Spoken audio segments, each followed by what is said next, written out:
7:53 at KNEB. It's time for News Extra, brought to you today by Jolliffe Funeral Home.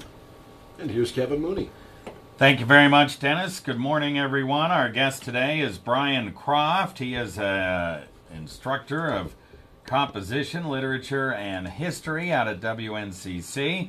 We're going to talk about a special History of Nebraska class. This is kind of the second edition of it. First time he did this class, he had 27 students in it. And so we're going to kind of tell you about the second edition of this class that starts in January. First of all, welcome, Brian. Thank you. Very glad to be here. You bet. All right, tell us what makes this particular class maybe a little bit more interesting than most, say, history classes.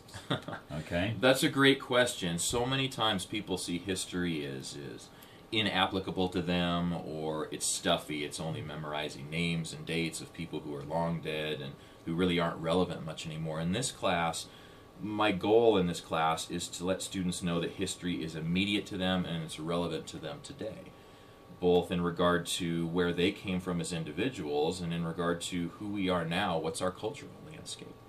And the class is highly interactive. That's the way it's designed. It is not a lecture class. There's some times when I'm sure I do get going and just kind of lecture on for a bit, but much of the class is discussion, it's audio-visual presentations, it's interactivities where students get in groups and analyze an aspect of history and examine why it's important. And you have guest speakers, and you have people coming in, and you encourage people, even the participants in the class, to bring in their stories of what they know about the history of Nebraska through their family, their relatives, their friends, whatever, right? Very much so, and I stress that I am not the one who dictates history. History is all of us. It lives in all of us, and just because it's not known to everyone doesn't mean it's not important. And, you know, every time I talk to someone who's interested in Nebraska history, I get some personal story. My father did this, or I remember when I was in grade school and a teacher told me this, and those are those connections that are so valuable, from a human perspective for one, and from a historical perspective. All right, now this is a class that's in the evening on Mondays, beginning on January 13th. Tell us kind of the cost of it, and for seniors and maybe some non-traditional students, which may make up a lot of the people that you have at this class.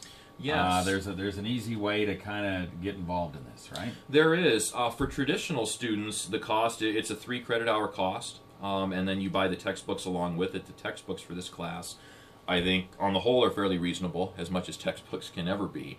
For non-traditional students, students who want to take the class not for credit, but for their own personal benefit, if they're over 55, they can use WNCC's Gold Card program, which grants them 6 credit hours of college courses for only fees and books. So the tuition is waived for that. And to do that, they need only go into the college and just register. A fairly simple process. And they can take the course just for their own benefit. Wow, that's fantastic. So it's a really nice program. Pretty easy, isn't it? It is, and the college has been great with encouraging many different types of classes that are applicable and interesting for many different people, and encourage folks to come out just to better themselves. How did you decide that maybe I need a history of Western Nebraska or a history of Nebraska course at the college that maybe is slightly different from what the normal class is? How did this evolve? And obviously it's very popular. I mean, you had 27 people in it the first time. It was a great turnout. It really was. I couldn't have asked for a better group.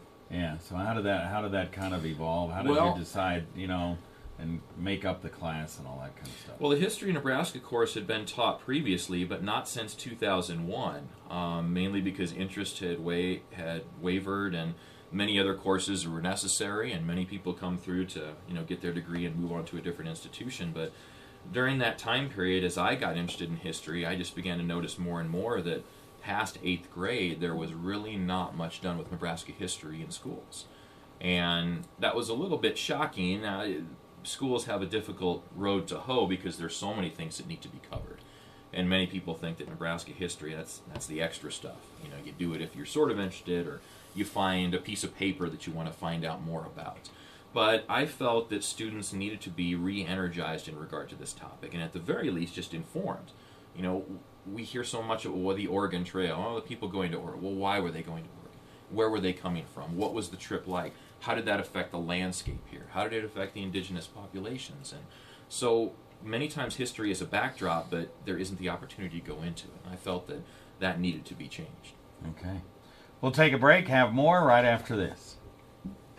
All right, we'll talk about your new classroom and the tech-savvy part. You can either be or not be, and then I'll probably ask you again how people can get involved, what they need to do to register. 100 years of experience, we offer professional and personal attention to every detail in the planning process. We also offer advanced planning as a continuation to our The new services. classroom is very user-friendly for discussions. It's put in pods that are circular tables. Once again, our guest today is Brian Croft. He's a history teacher out at WNCC, and he is putting on a very unique History of Nebraska class.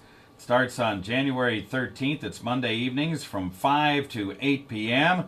This is kind of the second version of it. The first time he did this class, 27 students he had, a lot of them non-traditional and community folks. Although I know he has 7 people already that are traditional that are signed up for the class this time around, great. right? That's great. That's great. All right, now and also one of the other things is you are in the newest tech savvy classroom for this particular class, which works well for this, right? It works very well. Yeah, this is part of actually the science pod.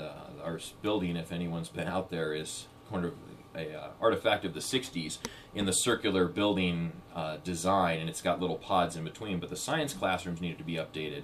So a new classroom was designed that had circular tables, that had power ports at every table, that had 5 flat screens, whiteboards all around.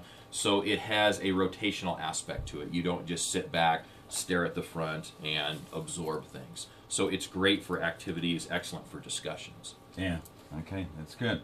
So if folks want to be involved in this, and they listen to this and they say, hey, I'd like to do that, how do they register and get involved and get ready to do this on the 13th of January? It's fairly simple. Registration is open until the first day of the semester, which happens to be that January 13th. It's a Monday class.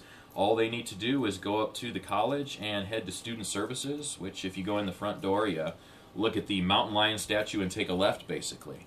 And you go in and register, and it's very simple for students who haven't taken the class before or haven't taken a college class at WNCC. For students who have already taken classes, they can register online, which is also a very simple process. So, okay, you're hoping to have as many as you had last time, and maybe even is 27 ideal number? Actually, our cap was 25, but I couldn't tell people they couldn't be in the class, so we wanted it to be open to anyone, and that is the goal. It's to get a community group in here, traditional students, non-traditional students, anyone who is interested in this subject, and examine this rich tapestry that we have, because Nebraska, so many states have their own rich history, and I can't say Nebraska's is better, but there are so many aspects of Nebraska history that are regionally important, nationally important, that are just fascinating to cover and fascinating to examine. All right. Very good. Thanks, Brian, for coming in. And, thank you for having me. Appreciate the knowledge on this class, and I know it's going to be a good one. Appreciate it. Thank you very much. You bet.